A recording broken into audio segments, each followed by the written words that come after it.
खेत से अच्छा नेचर किसी पार्क में होगा जी। तो वो जो एस्पेक्ट है कि एक नेचर खेत का अलग होता है, पार्क का अलग होता है। पार्क में तो हम हर रोज जाते हैं, लेकिन खेत में आकर कुछ करना वो एक अलग ही चीज होती है। तो लोग आते नहीं, ओवरऑल तो उन्होंने आलोचना ही करी जी। और ऐसा नहीं है कि जब आप प्रेरित कोई करता है तो भी आप आगे बढ़ते हो, लोग आलोचना करते हैं तो भी आप आगे बढ़ने की और ठानते हो जी। क्योंकि बड़ा तो कोई भी आप चीज़ कर सकते हो, लेकिन उसको सुंदर बनाना, उसमें केयर डालना बहुत मुश्किल काम है। मेरी जो समझ है, जो भी मैं बड़े बड़े कृषि वैज्ञानिकों से मिलके, जैसे आकाश चौरसिया हैं, सर्वदमन भाई पटेल है, डॉक्टर वंदना शिवा है, उनसे बात करके जो मैं समझाऊँ तो ये समझाऊँ कि एक छोटा खेत हो, उसको आप इतनी सुंदरता से, इतनी केयर से, जो केयर आप करोगे उसकी, वो आप कभी बड़े स्केल पे कोई कंपटीशन ही नहीं है। आप इसको सक्सेसफुली रन कर सकते हो अगर आपके पास नॉलेज है, और अगर आप एक यंग हैं, युवा हैं, तो मेहनत करने से कभी पीछे ना हटी। चाहे आपको कितनी मेहनत करनी पड़े, रात हो दिन हो, एक करना मैंने किया रात दिन, तो वो करना पड़ेगा आपको। बस ये है कि नॉलेज, रोज कुछ पढ़ें, रोज कुछ समझें, रोज किसी से कुछ डिस्कस करें। नमस्कार दोस्तों, आप देख रहे हैं खबर किसान की यूट्यूब चैनल। मैं हूं आपका दोस्त संकेत शर्मा और आज हम आप पहुंचे हैं ग्रेटर नोएडा के निकट दादरी के पास एक गांव पड़ता है कठेड़ा।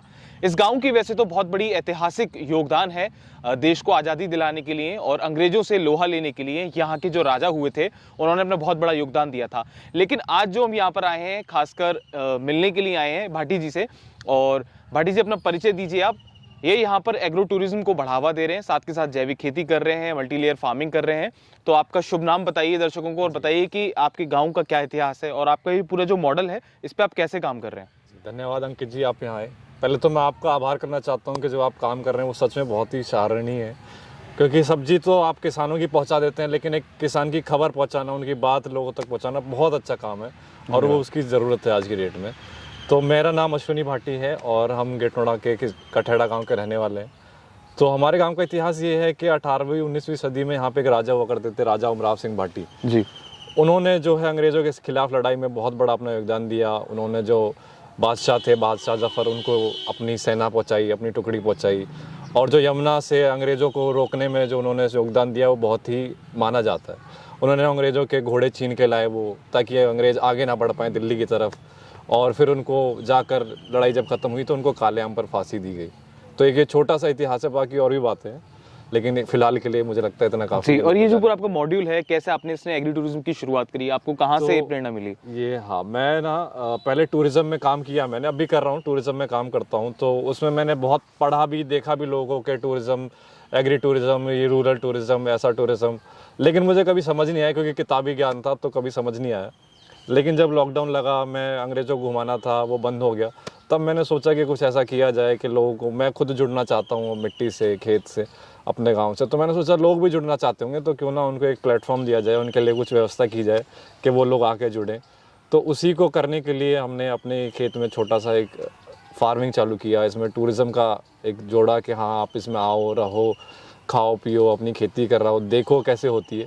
ये सब करने की कोशिश है एक, जो आप देख रहे हैं अभी। अच्छा, दर्शकों को मैं बता दूं कि अश्विनी जी पहले बीटेक किया, उसके बाद फिर एमबीए किया और आज ये पूरा मॉड्यूल लगा के खेती बाड़ी कर रहे हैं। और देश के जो लोग हैं जो खेती बाड़ी से जुड़ना चाहते हैं, शुद्ध जो आहार पाना चाहते हैं, उनको शुद्ध आहार पहुंचा रहे हैं। बिल्कुल पहुंचाते हैं, क्योंकि सोशल मीडिया ने बहुत इसमें योगदान दिया है जी। मैंने इंस्टाग्राम, फेसबुक, व्हाट्सएप के थ्रू लोगों को रीच किया, ऐड नहीं चलाई, बस ऐसे ही जनरली रीच किया लोगों को कि मैं ये काम कर रहा हूँ, मैसेज किया उनको, अपने फ़ोटो डाले, वीडियोज़ भी बना के डालता रहा। तो लोगों ने देखा मुझे, उन्हें समझ में आया कि हाँ, इसका काम सही है, ये कुछ गड़बड़ नहीं कर रहा है। तो उस वजह से लोग मेरे से, बहुत लोग जुड़े हैं, 20 परिवार जुड़े हुए हैं गेटनोड़ा शहर में। उनको मैं रेगुलरली संडे टू संडे अपनी सब्जियाँ देता हूँ और वो भी आ जाते हैं कभी सैटरडे संडे अपना घूमने के लिए, बच्चों के साथ यहाँ पे खाना पीना करने के लिए, झूला झूलने के लिए, योगा करने के लिए। और नेचर है, यहाँ से अच्छा नेचर तो मुझे लगता नहीं खेत से अच्छा नेचर किसी पार्क में होगा जी। तो वो जो एस्पेक्ट है कि एक नेचर खेत का अलग होता है, पार्क का अलग होता है। पार्क में तो हम हर रोज जाते हैं, लेकिन खेत में आकर कुछ करना वो एक अलग ही चीज़ होती है। तो लोग आते हैं, बच्चों को लेकर आते हैं और अपना खेती करते हैं, गाय के साथ भी टाइम स्पेंड करते हैं यहाँ पे। अच्छा, एक बार बताइए अश्विनी जी, जैसे आपने ग्रेजुएशन में बीटेक करी, इंजीनियर बने आप, उसके बाद आपने मास्टर डिग्री में एमबीए में टूरिज्म किया, लेकिन फिर खेतीबाड़ी का आपने रुख किया। लेकिन आज के जो माता पिता हैं वो अपने बच्चों को डॉक्टर, इंजीनियर और साइंटिस्ट, पता नहीं क्या क्या बनाना चाहते हैं, लेकिन कोई किसान नहीं बनाना चाहता। और अगर कोई किसान ही कर रहा है अपने खेतों में तो कहते हैं कि भाई तू निकल यहाँ से, गाँव से, और शहरों की ओर पलायन कर। लेकिन आपने जब रुख किया आप शहर में चले गए थे लेकिन वापस लौट के आप अपने गांव में आए, बहुत अच्छा संदेश समाज को दिया, तो घर वालों ने क्या किया? आलोचनाएं की आपकी या आपको प्रेरित किया, क्या रहा पूरा? नहीं, ओवरऑल तो उन्होंने आलोचना ही करी जी। और ऐसा नहीं है कि जब आप प्रेरित कोई करता है तो भी आप आगे बढ़ते हो, लोग आलोचना करते हैं तो भी आप आगे बढ़ने की और ठानते हो। जी। प्रेरित करता है तो आपको लगता है कि चलो मैं मुकाम हासिल कर लूंगा, जब लेकिन आलोचना होती है तो आपको लगता है कि मुकाम हासिल करना ही है।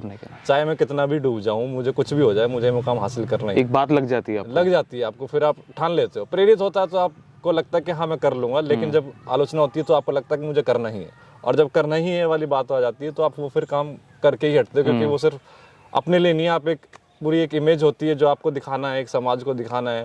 क्योंकि गांव में भी लोगों को लगता है कि ये तो इतना पढ़ लिख लिया, इसने क्या क्या कर लिया, नौकरी थी, ये थी, इसके दादाजी पिताजी क्या क्या हैं, और आज ये किसी खेती कर रहा है तो कितनी छोटा काम कर रहा है। ऐसा नहीं है, उन्हें समझ नहीं आ रहा है अभी कि मैं क्या करने की कोशिश कर रहा हूँ। लेकिन जो मेरे पास लोग आते हैं, जिनको मैं सब्जी दे रहा हूँ, जो यहाँ घूमने आते हैं, उन्हें बहुत अच्छे से समझ आ रहा है।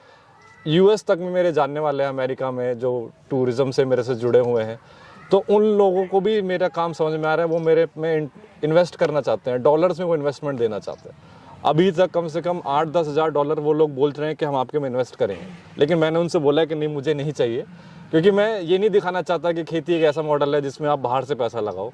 मेरा मोटिव है कि इसी से आप पैसा सस्टेनेबल एग्रीकल्चर निकाल के, क्योंकि बाहर से पैसा लगाना तो कोई भी कर सकता है। आजकल यही चल रहा है कि सरकार से ले लिया, बाहर से ले लिया, फंड ले लिया, वो केवल कागजी कार्रवाई कर देते हैं और धरातल पे कुछ दिखता नहीं है। अच्छा, एक चीज और ये बताइए अश्विनी जी कि आपने पूरा जो सेटअप लगाया, आने वाले समय में आपका क्या मिशन, क्या विजन है कि इसको और बड़े स्केल पे आप कहाँ तक ले जाएंगे? नहीं, मेरा मिशन बड़े स्केल पे ले जाने का नहीं है। मेरा मिशन है इसी को ऐसा सस्टेनेबल और इतना सुंदर बनाने का कि एक मॉडल बने। क्योंकि बड़ा तो कोई भी आप चीज़ कर सकते हो, लेकिन उसको सुंदर बनाना, उसमें केयर डालना बहुत मुश्किल काम है। मेरी जो समझ है, जो भी मैं बड़े बड़े कृषि वैज्ञानिकों से मिलके, जैसे आकाश चौरसिया हैं, सर्वदमन भाई पटेल है, डॉक्टर वंदना शिवा है, उनसे बात करके जो मैं समझाऊँ तो ये समझाऊँ कि एक छोटा खेत हो, उसको आप इतनी सुंदरता से, इतनी केयर से, जो केयर आप करोगे उसकी, वो आप कभी बड़े स्केल पे कोई कंपटीशन ही नहीं है। एक बच्चे की तरह उसका पालन कर सकते हो। बड़े खेत में आप जा ही नहीं पाओगे, आपका ध्यान ही नहीं जा पाएगा कि इस कोने में क्या हो रहा है। लेकिन एक छोटे खेत में आपको पता होगा कि एक पेड़ मेरा वहाँ है, उसके टमाटर में ये हो रहा है।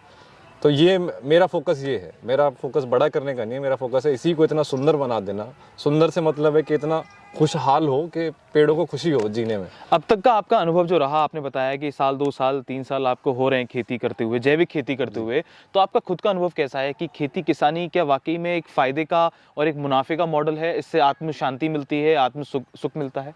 मेरा तो समझ ये है, मैं गलत हूँ, मेरी समझ ये है कि पहले आप खेती को समझिए। मैं तो बिना समझे सिर्फ इस कॉन्फिडेंस से कूद गया कि मैंने थोड़ा सा एक प्रैक्टिकल किया और वो सक्सेसफुल हो गया, और मैं चला गया कि मैं कर सकता हूँ बड़ा।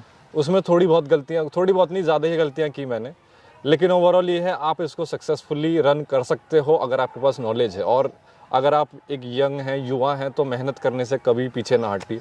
चाहे आपको कितनी मेहनत करनी पड़े, रात हो दिन हो, एक करना मैंने किया रात दिन, तो वो करना पड़ेगा आपको। बस ये है कि नॉलेज, रोज़ कुछ पढ़ें, रोज़ कुछ समझें, रोज़ किसी से कुछ डिस्कस करें, वरना फिर नहीं होगा। अगर आप सोचेंगे कि मेरे को संपूर्ण ज्ञान हो गया है खेती का, मैंने बीज ले आया और दवाइयाँ समझ ली हैं, फिर नहीं होगा, फिर एक फेलियर की तरफ आप जा रहे हैं। अगर आप रोज लर्निंग का प्रोसेस, लर्निंग बहुत जरूरी है, बहुत जरूरी है। अच्छा, एक चीज और, देश के युवाओं को क्या संदेश देना चाहेंगे खबर किसानी चैनल के माध्यम से? आपकी जैसे जो युवा हैं, जो शहर की ओर पलायन कर गए हैं और वापस अपने गांव नहीं लौट रहे हैं, शहरों की जिंदगी में खुश हैं, एक तरफ तो वो फ्रस्ट्रेट हैं, लेकिन वो गाँव नहीं लौट रहे हैं, तो उनको क्या संदेश देना चाहेंगे कि वो वापस अपने गाँव में जाएं, क्या करें, किस स्ट्रक्चर पे काम करें? मैं तो कहूँगा कि आप भले ही अपने गाँव ना जाएं, अपने आसपास देखें कोई खाली जमीन अगर किसी की ऐसे ही पड़ी है, या कोई किसान है, आप उससे बात करें, छोटा सा एक लें, आप शुरुआत करें, आप 10 पेड़ लगाएं, 20 पेड़ लगाएं, कोई पेड़, बड़े पेड़ नहीं, छोटे पेड़ लगाएं, जिससे आपको फल मिले या फिर सब्जियां मिले, जिससे आपको लगे कि हाँ, मैं कॉन्फिडेंस आपको आए कि मैं कुछ कर सकता हूं।